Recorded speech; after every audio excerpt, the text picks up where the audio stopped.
گفتوگۆی زیاتر دەکەین لەبارەی بەرزبوونەوەی نرخینەوت لە بازاڕەکانی جیهان و هۆکارەکانی لەگەڵ دکتۆر شەڵاو عەبدولخالق پسپۆڕ یاسایشی وزە و پەیوەندی نێودەوڵەتیەکان. دکتۆر زۆر بەخێر بێیت. ئەم هەڵبەز و دابەزەی نەوت نرخی نەوت و ناجێگیریەکەی تەنیا پەیوەندی بە جەنگ و داخستنی گەروی هورمزەوە هەیە؟ زۆر سپاس بۆی میوانداریە. ئەم بە شێوەیەکی ڕاستەخۆ دەتوانین بڵێن کاریگەری بە گۆڕانکاریە جیۆپۆلیتیکەکان هەیە کە شەڕ و ئەم جەنگە گەورەی ڕۆژهەڵاتی ناوەڕاست دروستی کردووە و کاریگەری خستۆتە سەرجەم بازاڕەکان، هەم بازاڕی نێودەوڵەتی وزە، هەم بازاڕی گەشەی ئابووری و سەرجەم بازاڕەکانی جیهان. کەواتە بۆ ئەوەی کە بزانین کە ئەم هەڵبەز و دابەزە هۆکاری سەرەکی چییە، ئێمە ناو ئاسایشی وزەیە بابەتێکمان هەیە پێوترێ نادڵنیایی، واتە نادڵنیایی لە ئایندە، واتە سەر ڕایەوەی کە هۆکارە ئابوووریەکانمان هەیە، هۆکارە سیاسیەکانمان هەیە، بەڵام نادڵنیایی لەوەی کە جەنگ و ئەو شەڕانەی لەناو ئەم جەنگە گەورەیە دروست بوونە بەرەو چۆمان دەبا، بۆیە بازرگانەکان هەموو کاتێ ترسیان لەوە هەیە کە نەوتیان بە ئاسانی دەست نەکەوێت. یعنی ئێستا ئاسایشی وزەی جیهانی لە مەترسیدایە؟ ئاسایشی وزەی جیهانی لە 28 دوی ساڵی 2026ەوە تووشی بوومەلەرزەیەکی گەورە بووە کە پێوترێ بوومەلەرزەی جیۆپۆلیتیکی. ئەم بوومەلەرزەیە یەکەمینیان کاریگەری هەبووە لەسەر ڕێژەی هەناردەکردن، دوو ڕێژەی وەبەرهێنانی نەوت و گاز لە جیهاندا، سێهەمیش ئاستی گەشە. ئەگەر ئێمە لەلایەنە تەکنیکی ئابوووریەکە تەماشایکەین لە سەرەتای جەنگەوە تا ئێستا نزیکەی 600 ملیۆن بەرمیل نەوت لە ناو بازاڕەکانی وزەی جیهانیدا کەم بۆتەوە کە ئەمەش لە 125 ئەو نەوتەیە لە ڕێڕەوەکە دەریایەکانە یەتە دەرەوە. تا ئەگەر هەموو ڕێڕەوەکان وەرگین لە جیهانە بەوەی بابلمەندە بووانە، ئێرە تقریبا ئەوەی لە هورموزەوە هەیە لە 125 کەم کردوتەوە. لەگەڵ ئەمەشە بابەتی زوربەی ئەو گرێبەستانی کە ئێستا کۆتایی نیسانە، یەک دوو ڕۆژی کە سەرەتای یەکی مێیەوە نیە، لێرە کۆتایی نیسانە زوربەی ئەو گرێبەستانی کە کراوە زوربەی بەرەو کۆتایی چووە، کەواتە جارێک کە نادڵنیایی هەیە بۆ بازرگانی نەوت کە چی ڕوئەیە. سێهەمینیشان ئاستی ڕێژەی دڵنیایی گواستنەوە، ئەمەش لە مەترسیدایە، کەواتە ئەمە لایەنەکەی گەروی هورمزەوەیە دکتۆر؟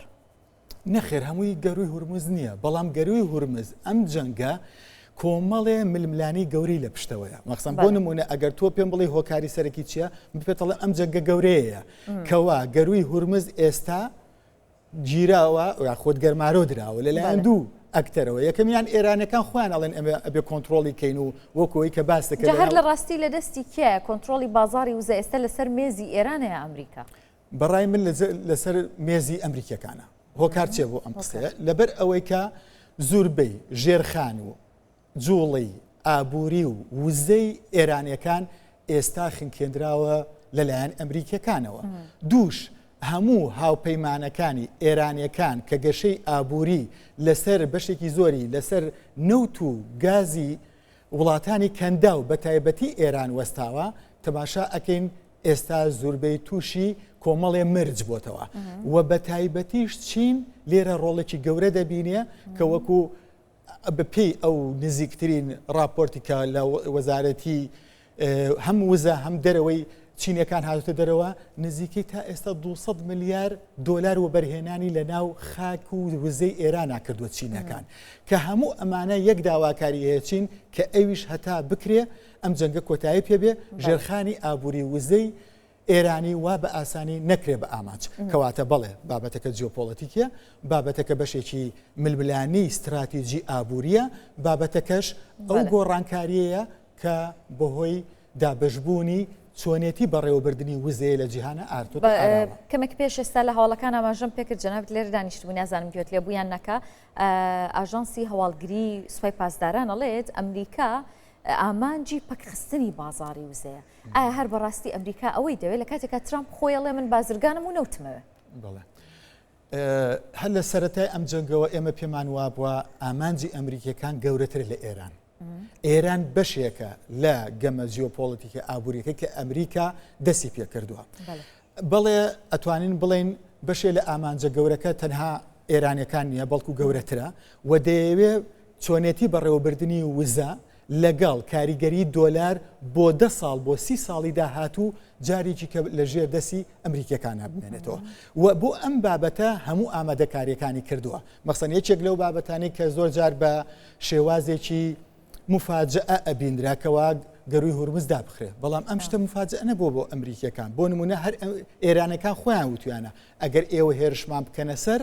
ئێمە ئەو گەروەدا دەخین و گەروەکانی تریش مەترسی دەخینە سەر لە پاڵ ئەمەشە تەماشاکە بۆچی ئەمە تەنها شتێکی زۆر جار ئێمە لە بەشێک لە لێکۆڵەرەوان لیان ناوەندەکانی بیرکردنەوە پێیان وایە کە ئەمریکیەکان بیرکردنەوەی قوڵیان نییە بۆ ئەم جەنگە کە لە کاتێکا ئەمە ڕاز نییە یەکێک لە سیناریۆکان ئەوەیە بە پێچەوانەوە ئەمریکیەکان پاڵیان بە ئێرانیەکانەوەنا کەوا گەروی هورمز خۆی دابخرێ دوو ئێستا لە یەکێک لە هەواڵەکان تا خوێنتەوە دارک ئیگڵ ئەو چاڕۆغە نوێ ئەم وشەکە نوێیە ئەم وشەکە نوێ ئەم سیستەمە ئێستا نییە کە ئیشی لەسەرەکرێ مادەم ئەمریکیەکان سیستەمی ئەمنی هەیەە بۆ ئێرەکە زوو یەکسەر دای بمەزرێنن کەواتە لە ناو استراتیژیەتیانە هەبووە طبعاً ئەو دارگە ئیگڵە لە باڵد ئیگڵی خۆیانەوە ڕەمزێکی ئەمریکیەکانە ئەو داڵە گەورەکەی ئەمریکا کە نیشانی ئەوانە ئەم داڵە تاریکە کە ئەم سیستەمە بەرگیریە ساڕوغێ ئەهێنێتە ئێرە کەواتە ئەمە بە شێوەیەکی تەواو دراسە کراوە کەواتە بازاڕی وزە ڕۆڵێکی گەورەی هێلەیەک لایکردنەوەی جەنگەکانە بەرەو چه ئاراستەیە گەڕوە بەڵام نەخێر لەسەر مێزی ئێرانەکان نییە بەڵکو قەناعەتی من وایە بەشێکی زۆری لەسەر مێزی ئەمریکەکان باشە ئەی باباسی کشانەوەی ئیمارات بکەم لە ئۆپیک و ئۆپیک پلاس زۆر ڕاست ئەوە چ کاریگەریەکی دەبێت لەسەر بازاڕی وزە دکتۆر ئۆپێک یەکێک لەو ڕێکخراوە گەورانەی کە لە دوای ساڵی 1970 کاتێک کە ڕۆڵی خۆی ئەخاتە بوارە سیاسیەکانەوە ئەتوانین بڵین گەماروەیەکی سیاسی اقتصادی لە ڕێگەی ڕاگررتنی نەوتەوە دروستەکە بۆ وەکو فشار لەو کاتەوە تا ڕادێ ئاژانسی وزەی جیهانی دروست بوو ڕۆڵەکەی کەم بووە بەڵام لە دوای ساڵی 2000ەکانەوە لە 2000ەکان ئۆپیک پلەزیێتە ناوەوە جارێکی هێزی وەگوڕی وڵاتانی ئۆپیکی خستەوە ناو بەڵام بەڕاستی وردە کاتێک کە دەبینین ئەم ڕێکخراوە خۆی ڕێکخراوێکی ئابووری تەکنیکیە دوور لە سیاست ئێستا وردە پێمانەڵێ ئەگەڕێنەوە بۆ کەش و هەوا ئەمنیەکانی ساڵی ئابوووریەکانی ساڵی 1970 ئەویش ئەندامانی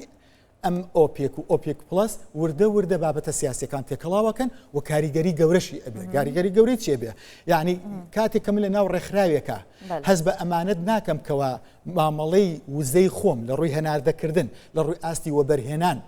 وردە فۆلۆوی یان بە دوواداچوون بۆ ڕێنمایەکانی بکەم ئەو کاتە بە شێوازێکی کە ئەمێ بازرگانی بکەم دوور لەو ئاژانسە ئەمەش دووبارە کاریگەری دەبێت لەسەر چۆنێتی بەرزبوونەوەی نرخی وزە لە ئاستی جیهان زۆر سپاس دەکەم دکتۆر شەڵا عەبدولخالق پسپۆڕ یاسایشی وزە و پەیوەندیانە و دەوڵەتیەکان بەخێر بێت دەستخۆش.